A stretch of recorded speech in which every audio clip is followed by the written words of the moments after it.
Hi there, Taurus. Welcome to my channel. My name is Lynda, and I would like to thank you for tuning in to those energies and influences that are coming through for your weekly reading, December 8th to the 14th of 2019. Cross-watcher energies are interchangeable, and please only take those portions that resonate with you. These are general readings. Okay, Taurus, off camera, I've performed a protective blessing. I've meditated over and shuffled these cards just for you. Your first card, it's the general atmosphere. It's the basis and the issue of the matter. This is the situation. Number 7 of Pentacles, Earth energy, Taurus, which is your element. This is waiting. It's stepping back and reviewing. This is something that you've been working on for a while. It's a pause during the development. It's taking a break with having to have patience and assessment. The harvest is still yet to come. This can represent someone's Saturn in Taurus. This is pause and assessment. It's looking back and rethinking about whether you're on the right path. Some readjustment may be needed, but you're not failing. You are learning. This is the time out card. Your investments are going to pay off in the future. This is aiming for long-term growth and not instant rewards. But it warns not to stop for long because all those past efforts will only come to fruition through consistent effort. It's a completion of a phase. It's being concerned and impatient for results. You're second-guessing your efforts and taking stock of your progress. You're learning from feedback. You're valuing your investments, maybe going through your budget. This could be routines at work. It's wanting more job satisfaction. It's reaching a milestone and taking stock and taking care of your possessions. Your second card, and this is the energy that's crossing over your path. These are your subconscious influences. The Queen of Swords, Taurus. Air energy person. Aquarius, Gemini, Libra, Sun, Moon, Rising, Venus. Male or female. This air could be in your chart or can represent someone else. This is an independent woman with authority. They have a keen mind. They could be a writer, a lawyer, a minister. They could be someone that's in uniform. They've been able to cope with loss. They could be divorced or widowed. And they provide solutions. And they provide them with truth and honesty. And they teach us to accept life as it is. They're a great teacher, a communicator. This can be a professional person. They have great clarity of thought. It indicates pursuing your desires with strength and maturity. This is someone that treasures solitude, and they're able to overcome loneliness by doing independent projects. They have a very sharp, keen mind, and they're able to see justice and fairness. And they love to share their knowledge. They have an agile mind. No one can trick them or fool them. This is thinking carefully over your decision and researching other people's viewpoints. It's leaving your past behind and making sure your dreams are not interfering with your responsibilities. It's being direct, insightful, and high-minded, discriminating and precise, uncompromising. This is someone that's stoic and disciplined. It's seeing through the situation and putting the pieces together, someone that's cutting out the BS and telling it like it is. They're facing the future and they're being clear. The 7 of Pentacles with the Queen of Swords. This is waiting to make a decision. It's taking a moment to reflect, weigh, and analyze a situation. Your third card, this is how it affects you. These are the external influences that you are aware of. The 2 of Swords, Taurus. More air energy. This is a card of indecision. A stalemate, a standstill. You're not seeing clearly ahead to make a decision. It's a postponed decision. It's stasis. You might be working at cross purposes with another person. You'll need to look honestly at a change that needs to be made and ask questions. You need more facts and contemplate your options. It's putting off making a decision for now, feeling uncertain. You may not wish to offend or hurt someone involved. Or you may need to withdraw to contemplate your options and collect those facts needed to make the decision. Or you may be ignoring your emotions and using logic to deny how you're feeling. Or you may be denying the truth of something so you don't have to deal with it. This can be being at a crossroads with another person and neither wants to give in. So take the high road in this situation. This is someone impatient for change. It can be interaction between two people. People may be avoiding conflict, keeping the peace.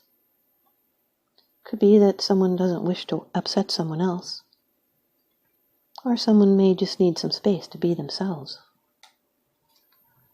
The Seven of Pentacles with the Two of Swords represents unsatisfying compromises. Your fourth card, it's the position of the future. It's the results, the outcome, and the resolution. And being in a future position, this can be a surprise. Number 21 of the Major Arcana in the Rider-Waite deck, the World. This card is ruled by the four elements, of which you are one Taurus, Leo, Aquarius, and Scorpio. They are all the fixed signs that lead us on to the next phase in life. This is completion and reward and success and triumph.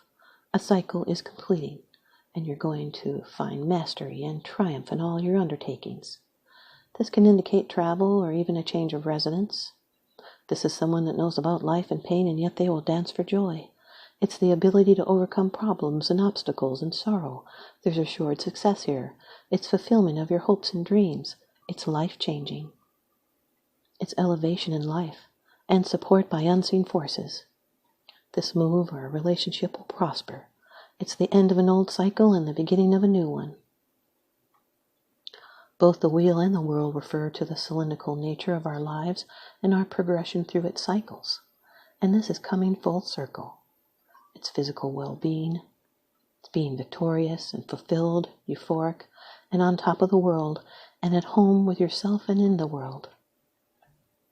It's feeling accomplishment, and now being a more experienced person. Seven of Pentacles with the Queen of Pentacles, this is doing what is needed. It's setting the groundwork for your needs.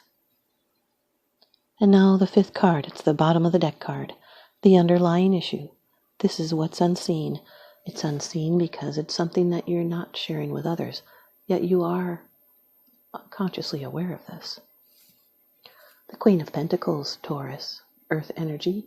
This can represent you, Taurus, Capricorn, Virgo, Sun, Moon, Rising, Venus, male or female. This is someone that's domestic. They're practical and capable and orderly. They're generous and benevolent. They respect money as a tool, but they do not worship it. They want tangible results from the money they distribute or offer. This can represent security.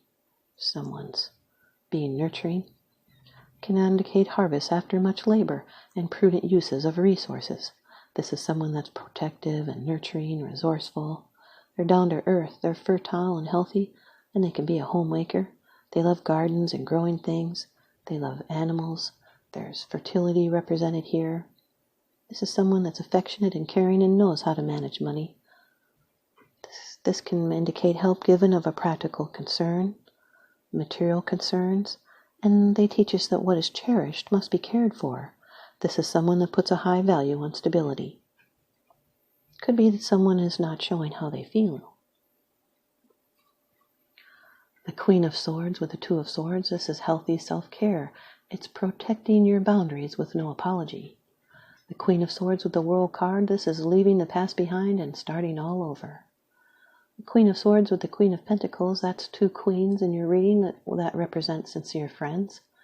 And it's making practical decisions. The Two of Swords with the World, this is indecision over a completion of a cycle ending. The Two of Swords with the Queen of Pentacles, this is deciding about practical or tangible matters. The World with the Queen of Pentacles, this is doing everything you can to reach that new cycle. Here's your advice from the Oracle deck. Earth Magic by Stephen Farmer. Taurus, you've got Shaman, representing ancient healing wisdom. Shaman. The deep, compassionate eyes of this Native American shaman portray the wisdom of one who has seen and who knows. He has witnessed visions, spirits, suffering, and joy, and knows that everything that exists has spirit's intentionality behind it. Able to travel beyond the veil of ordinary reality, the shaman's primary assignment is to discern and maintain the balance between what his human community takes from the natural world and what it gives back. When this relationship is out of balance, the shaman must do whatever is necessary to restore it. Balance equals healing. The shaman lives his life in ceremony and treats everything with reverence, including the great mystery of death, and even the greater mystery of life. He works with his spirit helpers, including his ancestral spirits, to help him in his service to his people and to Earth Mother, providing a liaison between spiritual and physical worlds. Charged with relieving the suffering as one of his priorities, the shaman does so by first always tending to the spiritual wound, the source of all illness. These healing powers have been passed along over a millennia from the ancient ones, who knew the healing and curative powers of spirit. Taurus, an illness, whether physical, emotional, or psychological, stem from an illness of spirit. It may be due to soul loss, psychic intrusions, ancestral karma, or any other spiritual causes that could be contributing to the manifest condition for which you seek help. Whatever other mythologies or remedies you pursue, whether allopathic, alternative, or a combination, let the healing of your spirit be your priority. Know that the deepest spiritual wound is the illusion of being separate from Source, God, Great Spirit, or whatever name you give the Creator. It is a trick of the mind that creates this sense of separation. This is a time for deep healing, starting with your relationship with Spirit. Call upon your spirit guides and ancestors to help you with any emotional, mental, or physical healing that you need. Call upon the Creator to assist you in mending any rift in your relationship with Spirit. Choose thoughts that support wholeness and well-being.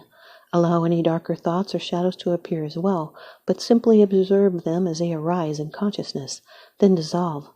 See yourself as healed, whole, and complete, and it shall be. Thanks, you guys, Taurus.